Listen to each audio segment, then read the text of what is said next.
Ravie d'être là parmi vous aujourd'hui pendant le salon Tech Booster. Donc moi c'est Amélie, je suis une membre de l'association Yeso. Vous voyez le kakémono là-bas. Et donc Yeso c'est une association qui œuvre pour qu'il y ait plus de femmes dans le monde de la tech. On est un très gros réseau de femmes, environ 300 femmes de la tech, réunies dans un Slack notamment. Il y a du mentorat, il y a des masterclass, mais Oulé, la fondatrice tout à l'heure, va encore plus dans les détails. Et donc moi aujourd'hui, je suis aussi la fondatrice d'une structure qui s'appelle Draw My Futures. Et pour Yeso, j'ai construit un atelier, donc du moins une cartographie des métiers de la tech, pour vous aider à y voir plus clair, à avoir une vision d'ensemble. Donc ça, ce sera la première partie de cet atelier. Et la deuxième partie, on va faire venir sur scène des femmes de la tech qui sont dans la tech actuellement. Elles sont seniors, elles sont talentueuses, et elle va nous partager leur expérience. Oulé Matou va les interviewer, et comme ça, vous allez pouvoir aussi poser vos questions. Voilà. Donc, le secteur déjà du numérique, c'est un secteur qui est extrêmement large. C'est plus de 800 appellations de métiers. D'accord ? Souvent, on pense au métier de développeur. Très bien. Déjà, le métier de développeur, c'est ce que j'appelle un mot valise, parce qu'en fait, il y a plein de catégories de développeurs, et vous allez le voir tout à l'heure, parce que nous avons deux représentantes du métier de développeur, deux développeuses, et vous allez voir qu'elles sont différentes dans leur pratique de métier.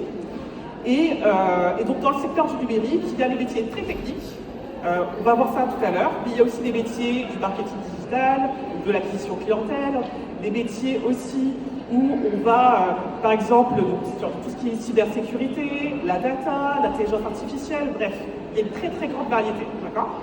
Mais chez Yeso, on se concentre sur les métiers de la tech parce que c'est un secteur où il n'y a pas suffisamment de femmes, parce que souvent on se dit, est-ce que c'est un métier pour soi ? Il y a beaucoup d'hommes, est-ce qu'il y a ma place ? Eh bien, en fait, la réponse, elle est oui. Et la preuve, c'est qu'on est là devant vous. Je ne serai pas la seule. Moi, j'ai été développeuse pendant 10 ans. Je suis orientée très tôt dans ce secteur. Et c'est un secteur dans lequel je suis épanouie. Et après, je suis devenue formatrice et j'ai créé ma structure. Ce qui fait que ça permet de créer des trajectoires vraiment très différentes. Et si on revient au secteur de la tech, on peut parler des métiers donc, de la cybersécurité. D'accord ? Dans les métiers, par exemple, de la cybersécurité, on peut penser au métier de pen tester. Qui a déjà entendu parler du terme pen tester ? Ici ? Ok, très bien. Donc, pen tester, c'est un hacker professionnel. C'est-à-dire qu'il est recruté avec un contrat pour pouvoir hacker les entreprises. Et en fait, en hackant les entreprises, il se met dans la peau finalement de personnes malveillantes pour pouvoir protéger les entreprises. C'est un métier passionnant pour les personnes qui ont cette fibre vers la sécurité, vers la cybersécurité. Et donc, pen tester, ça fait partie de ces métiers-là. C'est un métier aussi qu'on s'appelle hacker éthique. Ça, c'est pour donner un exemple. Mais dans la cybersécurité, comme vous pouvez le voir pour ceux qui le voient, il y a vraiment plein de métiers très différents dans lesquels vous allez pouvoir peut-être trouver quelque chose qui vous intéresse.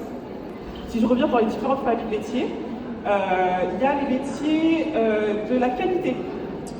Parce qu'en fait, quand on crée un logiciel, ce qui est crucial, c'est que quand on livre ce logiciel en production, comme on dit chez nous, c'est-à-dire aux yeux du monde entier, eh bien, il faut absolument que le logiciel ait un minimum de bugs. Et pour cela, il y a des professionnels spécifiques qui sont les QA engineers ou les testeurs qualité. Et ces personnes vont revoir toute l'application, toutes les étapes, détecter les bugs. Donc c'est une personne qui est très précise, qui a bien investigué, qui a bien décortiqué les sites internet, et grâce à ces professionnels, eh bien, nous les développeurs, ça nous permet de faire moins de bugs. Ça c'est pour vulgariser. Et bien sûr, encore une fois, il y a pas mal de métiers autour du test, mais aussi du fonctionnel notamment, où on aura besoin que dans les équipes techniques, il y ait des personnes qui rentrent dans la peau du client final. Parce que les techos, comme on dit chez nous, eh bien des fois on est un petit peu trop dans la partie technique, on oublie ce que les utilisateurs finaux ont besoin d'avoir. Et c'est pour ça qu'on va avoir plusieurs types de métiers. Et pour faire rapidement, parce que je souhaite laisser le maximum de place à mes camarades, je peux vous parler des métiers autour du produit de la gestion de projet, où on va avoir par exemple des chefs de projet, des Scrum Masters, des coachs agiles, et ça va être des personnes qui vont aider à organiser la création du logiciel. Parce qu'en fait, à la fois on va voir par exemple les développeurs ou des experts en cybersécurité ou des experts en data, mais il faut qu'on puisse livrer chaque semaine, chaque mois, une nouvelle version correcte et qui corresponde aux attentes des utilisateurs. Et bien pour cela, il faut des acteurs qui complètent l'équipe et c'est grâce à eux qu'en fait les logiciels sont bien construits et surtout qu'on respecte les dates et le calendrier. C'est ça, toujours pour résumer, pour vulgariser. Je pourrais vous parler quand même un sujet quand même qui est très important, la data et l'IA. On va associer la data et l'IA ensemble parce que pour faire de l'intelligence artificielle, on a besoin d'énormément de data. C'est-à-dire que pour vous donner un exemple, ChatGPT a été entraîné avec la totalité des données disponibles sur Internet publiques. Parce que sans ça, eh bien, ChatGPT ne pourrait pas connaître un certain nombre de choses. Et donc c'est pour ça qu'on va parler des métiers, par exemple, de data scientist, data analyst. Donc les data analysts, c'est des personnes qui vont prendre la data, vous faire parler les data pour prendre des bonnes décisions en entreprise. Là où le data scientist, ça va être plutôt les professionnels de l'intelligence artificielle, en tout cas historique. Ça se basait sur une technologie qui s'appelle le machine learning ou le deep learning. Et aujourd'hui, l'ingénieur IA ou l'ingénieur IA générative, c'est quelqu'un qui va utiliser les nouvelles techniques d'intelligence artificielle technologiques sur lesquelles ChatGPT par exemple se repose, Claude, Manus, toutes les IA que vous connaissez. Et bien là, c'est des nouveaux métiers qui émergent. C'est vrai que l'IA a cet impact-là, elle a un impact énorme sur la tech et sur tous les métiers en effet. Et c'est vrai qu'il y a des nouveaux rôles qui émergent. Voilà. Je cherche Oulé, si tu veux bien continuer pour faire la suite. En tout cas, j'espère que ça vous a donné quelques éléments, au moins une petite vision d'ensemble. Et là, vous allez pouvoir avoir des retours concrets de personnes qui sont dans la tech. Oui, vous avez vu, j'ai ma joyeuse bande ici qui m'encourage.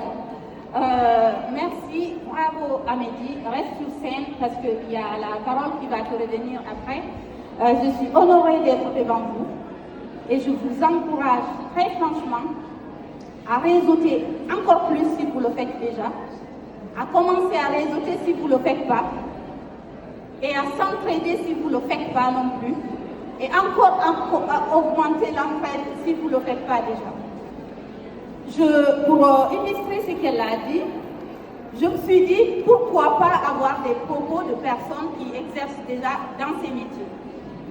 Pour commencer, je vais vous présenter Amélie ici présente parce qu'elle est entrepreneuse, elle est chef d'entreprise, mais elle est avant tout tech développeuse et tout ça. Mais pour continuer cette présentation, je vais appeler sur scène Saïbatou, une de nos membres dans l'association, membre engagé. Est-ce que vous pouvez l'applaudir? Merci. Très bien. Mais pour continuer ce ping-pong d'échange sur les métiers, sur notre quotidien, sur pourquoi on aime ce qu'on fait, je vais appeler sur scène Marie-Laure. Applaudissements pour elle, s'il vous plaît.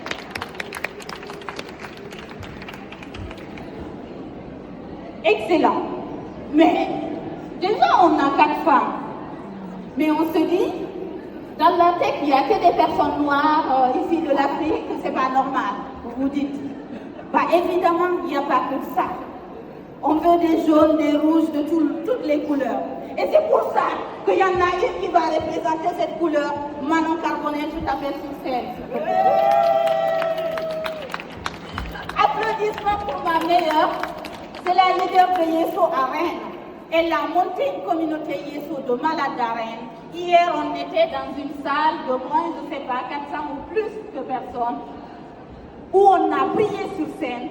Et excusez-nous, on a une standing ovation. Pourquoi? Parce qu'on est compétents, on est les meilleurs, hein, d'accord? Du coup, elle a fait pleurer tout le monde tellement elle était émouvante encore, et j'avais déjà vu, et j'ai vu une deuxième fois, et j'avais encore envie de pleurer. Vous avez de la chance de nous écouter ce soir. Exact. Vous avez vu, le lapétage, ça se contamine à Yeso. On se la fait tellement qu'on se contamine entre nous. J'appelle sur scène ma copine Emmanuelle, qui lit l'association Yeso à Paris, et qui vous dira qui elle est et pourquoi elle est spéciale dans l'association. Bienvenue Emmanuelle, bravo à elle, applaudissements. Mais c'est pas fini.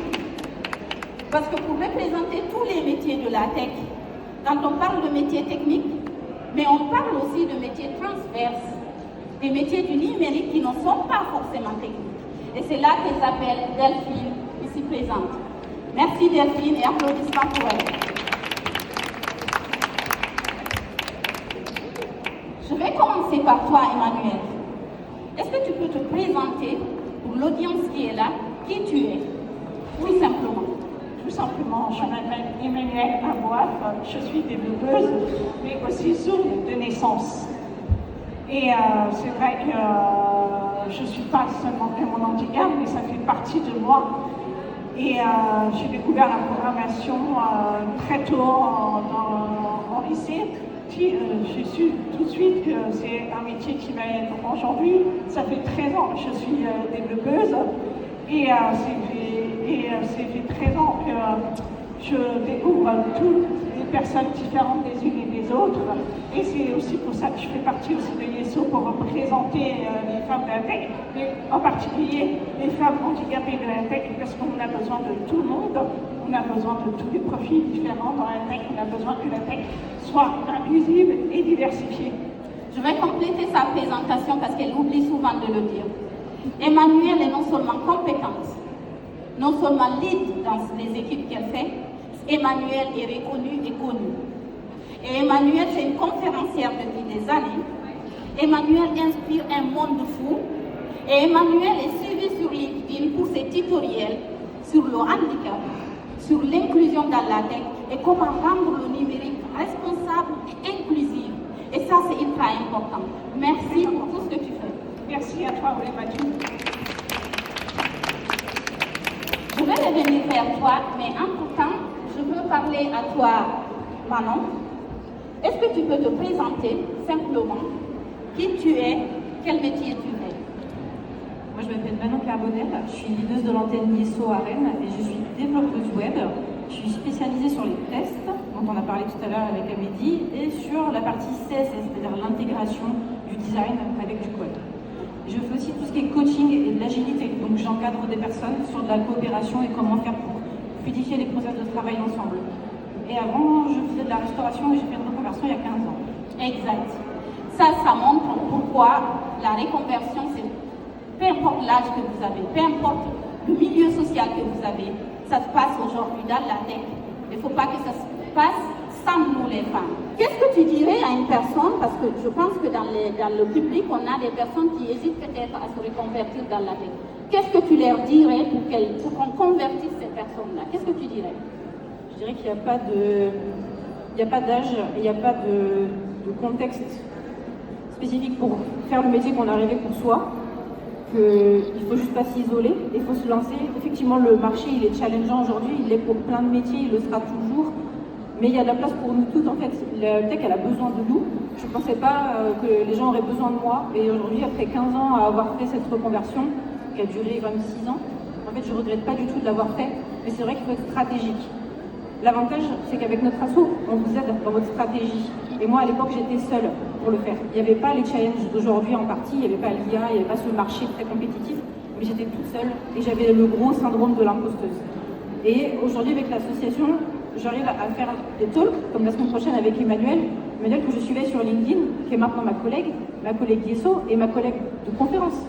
Donc ça veut dire qu'on peut devenir ce qu'on a rêvé pour soi. Et il n'y a pas d'âge pour ça. J'ai déjà été marraine pour aider des personnes de 43 ans, 48 ans à se reconvertir. Ouais. Ça peut se faire. Excellent.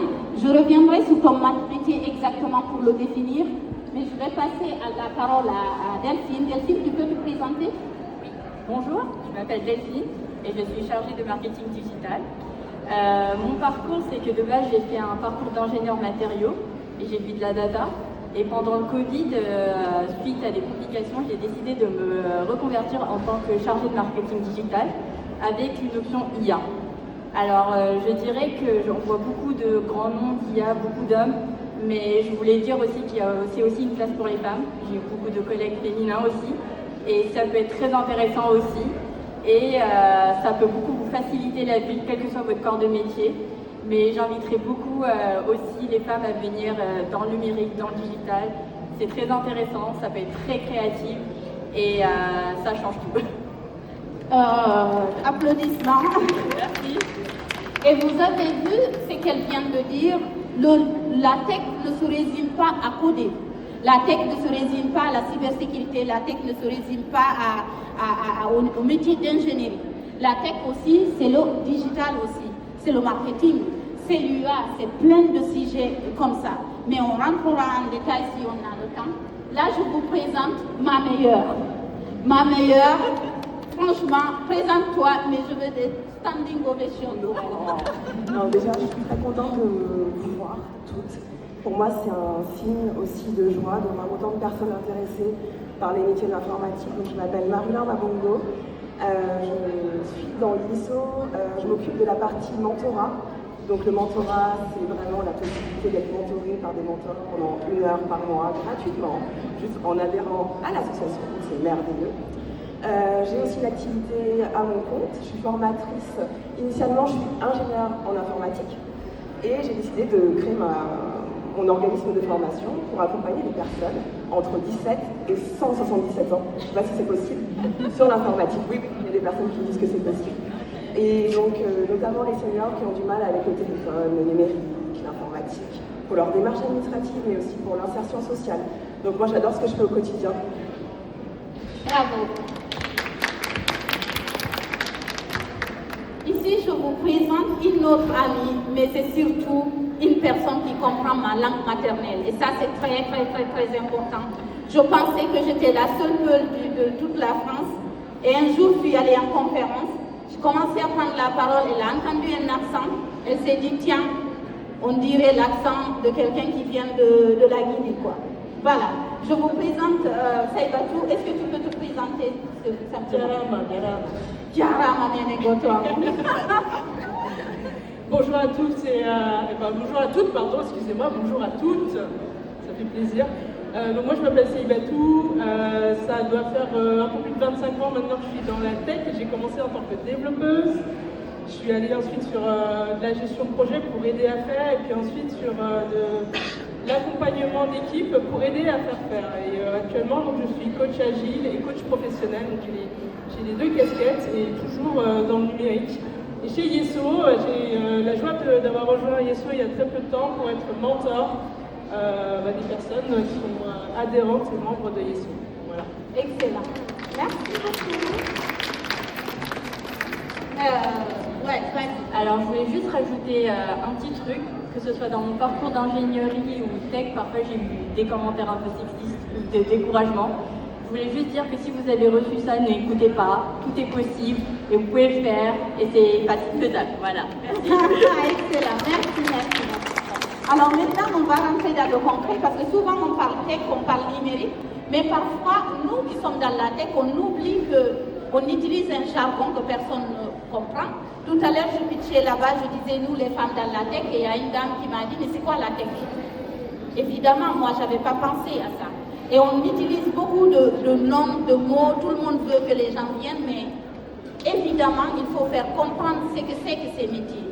C'est pour ça que maintenant, je vais te demander, si tu peux lui passer le micro, est-ce que tu peux me décrire ton métier, ou définir ton métier, ou présenter ton métier, comme si c'était des enfants de 5 ans qui étaient devant toi. Je veux que tu vulgarises le maximum possible, et sans oublier tous les avantages qui sont dans le métier au quotidien que tu fais, et tu rajouteras à cette question, qu'est-ce que tu aimes le plus dans ce métier, et surtout comment tu es arrivé dans ce métier. Tout ça de façon concise. J'ai 3 questions en une. Oui. Ok. Go à toi. Mon métier, c'est de mettre le métier des personnes derrière un écran. Sur un mobile, sur un PC. J'essaie d'automatiser une partie du travail pour soulager les efforts de personnes, qu'elles puissent le mettre sur autre chose. Ça passe par beaucoup de projets web, c'est ce que moi je fais. Le web, c'est mon truc à moi. C'est quoi le web? C'est Internet. C'est Internet, exact. Moi, ce que j'aime, c'est Internet. Du coup, j'aide les personnes à concevoir des outils qui représentent leur métier, mais qui les aident au quotidien avec l'automatisation. Je le fais avec de la conception, avec du test et avec du code, un petit peu avec du design, mais c'est pas bien. Oui, il y a des designers pour ça. Je le fais aussi en aidant les personnes à travailler ensemble pour le faire. On utilise l'intelligence collective et du coup pour ça s'organise. Il faut qu'on soit capable de prendre des décisions ensemble, de bénéficier des compétences et des connaissances des unes et des autres. Donc je sers Et vraiment à ça qu'est-ce que tous tu les aimes jours. dans ça? Qu'est-ce que tu aimes dans ton métier? Ce que j'aime, c'est de pouvoir partir de quelque chose de concret et d'en faire un truc un peu magique. Magique. J'aime aussi la connexion qu'amène le web avec les autres humains sur Terre. J'aime qu'on puisse se parler d'un bout à l'autre de la planète et qu'on puisse s'entraider dans nos différents corps de métier. Et c'est comme ça que je suis venue dans ce métier-là. Moi, je faisais de l'informatique, je bidouillais chez moi, j'installais Windows XP sur un 20 Go, j'étais contente. Et quel est l'avantage, excuse-moi, je t'ai coupé, quel est l'avantage d'être dans ce domaine-là, dans ton métier? Quel est l'avantage de faire ce métier-là? En fait, je peux travailler dans tout. Si je veux travailler dans la santé, je peux. Si je veux travailler dans la musique, peut-être je peux. Dans le jeu vidéo, je peux. Je n'ai qu'à me spécialiser sur un domaine métier qui m'intéresse. Mais en soi, c'est une question de temps passé et d'opportunité, mais je peux aller vers tout ce que j'aime. Mon avantage aussi, c'est que c'est un métier où je peux travailler de chez moi, à mon rythme. Je peux avoir des horaires à peu près flexibles. Je peux travailler dans un café, je peux venir à Paris faire une conférence. Et pas bien aujourd'hui. payé en plus. Et je peux avoir un certain confort du fait d'être cadre et d'être payé à faire ça. Et je rencontre plein de gens qui m'intéressent. Et ce qui me plaît le plus, c'est de donner des conférences techniques et de rencontrer d'autres techniciennes qui m'intéressent et d'apprendre de la communauté. Et ça va en extra pro. C'est un truc que j'avais pas dans mes métiers d'avant où j'ai fait 6 ans de restauration. J'avais clairement pas ce contact intellectuel là avec d'autres personnes. Je vais donner la parole à Amélie pour compléter une chose. Elle vous a dit tout à l'heure que dans son métier, elle interagit avec beaucoup de monde. En tant que développeuse web, il y a beaucoup d'autres métiers qui interagissent. Est-ce que tu peux me citer au moins un métier qui interagit avec le métier qu'elle fait et qui est obligé de travailler avec cette équipe-là? 2 équipes différentes où tu peux donner un exemple de métier. Toi, tu n'es pas directement développeuse, tu es développeuse? Oui. Ok. Bah, après, il y en a plein de métiers qui sont ici. Oui. Bah, il y a déjà le Scrum Master, ou la Scrum Master. Oui. Scrum Master, ça ne se dit pas, mais bon, on a envie de le dire. Elle le définira plus tard. Okay. Donc, le Scrum Master, il y a Product Owner. Il y a la cybersécurité. Il y a la cybersécurité, les équipes de cybersécurité, mais aussi tout ce qui est DevOps, administrateur système et réseau, DBA. Il y a vraiment un très large panel de métiers possibles. On peut avoir aussi la DSI, le responsable DSI, le responsable technique, le CTO aussi, qui va être le responsable technique si on est dans une start-up. Très très grande variété. Et puis ça, c'est pour les métiers tech. Mais dans une entreprise, comme on l'a dit tout à l'heure, il y a tous les métiers digitaux. Donc ça peut être marketing digital. On va avoir aussi beaucoup les fonctionnels, business analysts qui vont préparer les sujets sur lesquels on va devoir développer en tant que développeur. Donc ça, c'est des personnes très importantes. Et ouais, ça fait déjà pas mal, je trouve. Est-ce que tu peux définir le métier qui interagit aussi avec elle, ou Manon le définit, celles qui font les tests, le métier de testeur ou testeuse? Quand on crée des lignes de code pour construire une interface, eh bien, on pense que les développeurs, ils pensent à tout. Et qu'on est capable de faire aucune erreur. Parce que, voilà, on s'imagine que c'est comme ça. Et bien, figurez-vous que c'est pas du tout le cas. C'est tellement pas le cas que dans la majorité des équipes performantes, dans les meilleures équipes, chez Google, chez Microsoft, chez OpenAI, eh bien, à côté des développeurs, on a les testeurs qualité qui vont être là. Et en fait, les développeurs livrent leur travail, je sais pas, 3-4 pages de code, on va dire ça pour faire simple. Et bien, le testeur, il va regarder le code, l'interface, et il va se dire, je me mets dans la peau de l'utilisateur, je vais cliquer là, et des fois il clique partout comme ça. Et ça, c'est ce qu'on déteste les développeurs. Oui. Mais en fait, il a raison parce que c'est comme ça qu'on détecte aussi des bugs. Parce qu'il y a celles qui font les tests pour savoir si ça va, mais il y a d'autres tests jusqu'à présent qu'on ne faisait pas. Supposons qu'on est le site de France Travail. France Travail qui va intervenir tout à l'heure. France Travail, on est d'accord pour être une personne qui va utiliser le site de France Travail, c'est une personne qui est en recherche d'emploi. Mais ces personnes qui sont en recherche d'emploi sont de profils diversifiés. Ça peut être des personnes comme moi, ça peut être des personnes comme Delphine ou Manon ou tout le monde, comme vous et moi. Mais par contre, il est important de prendre en compte la diversité de ces personnes. Donc quand on teste, est-ce qu'un site est accessible? On teste si chacun et chacune de nous, avec nos différences, on arrive à comprendre qu'est-ce qui est dans le site. Et c'est là qu'elle intervient une partie. Oui, l'accessibilité numérique est un enjeu important sur Internet. Il faut savoir qu'en France, il y a 12 millions de personnes handicapées. Et combien, d'après vous, de sites sont réellement accessibles aux personnes handicapées? Moins de 5% de sites web sont réellement est pleinement accessible aux personnes handicapées, ce qui est vraiment très peu. Et c'est pour ça que c'est aussi un enjeu important pour les développeurs et développeuses de rendre accessibles les sites web, parce qu'aujourd'hui, toutes nos démarches administratives sont faites par Internet. D'ailleurs, on parlait des impôts, on est en pleine période de payer les impôts. Et bien, les sites des impôts ne sont pas pleinement accessibles aux personnes handicapées. L'association des personnes évaluées voyantes vient d'attaquer l'État en justice pour le fait que le site ne soit pas accessible. Et c'est important dans la tech de construire des produits qui sont réellement inclusifs, mais aussi accessibles. J'aimerais que tu définisses, tu utilises souvent le mot accessible et moi aussi. Oui. J'aimerais que tu définisses c'est quoi un exemple concret d'un site, d'une tâche qui existe ou d'une fonctionnalité qui n'est pas accessible. Pour qu'on comprenne le mot accessibilité. Tout à fait. Donc l'accessibilité, ça passe par des personnes malvoyantes qui utilisent le lecteur d'écran qui va organiser des pages web. Et par exemple, je vais sur un formulaire et pour remplir les champs, le lecteur d'écran va m'organiser nom, édition, vide, prénom, nom, édition, vide. Si on n'habilite pas correctement les champs, les personnes malvoyantes ne pourront pas remplir le formulaire. Ça, et en tant que dev, on peut le faire de manière facilement. On a aussi des personnes à mobilité réduite qui ne peuvent pas utiliser la souris, donc elles vont utiliser le clavier pour naviguer, et on se retrouve souvent bloqué sur un site internet parce qu'on ne peut pas naviguer au clavier. Et il y a des personnes aussi qui utilisent des sticks ou la reconnaissance vocale pour naviguer sur internet. Ce sont des exemples parmi d'autres, des possibilités. Et si on ne permet pas de rendre accessible ces sites web, les personnes handicapées ne peuvent pas naviguer sur internet comme tout le monde. Et c'est là que l'informatique est centrale et c'est là que c'est important d'avoir des femmes, des hommes, d'avoir toute la diversité là-dedans. Parce que là, elle vous a parlé de l'exemple d'accessibilité.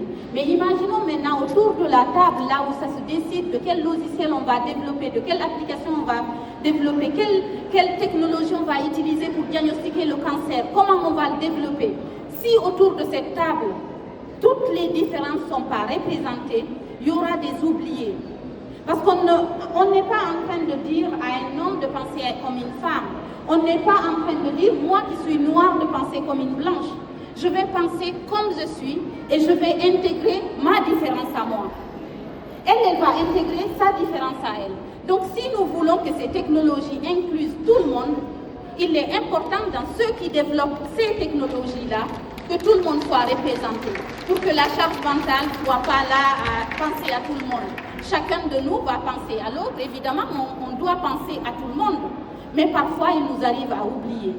Cette diversité, elle se le fait dans le métier qu'elle fait, elle se le fait dans le métier qu'elle fait, elle se le fait dans le métier des hommes et des femmes que vous voyez qui vous disent qu'ils travaillent dans l'informatique.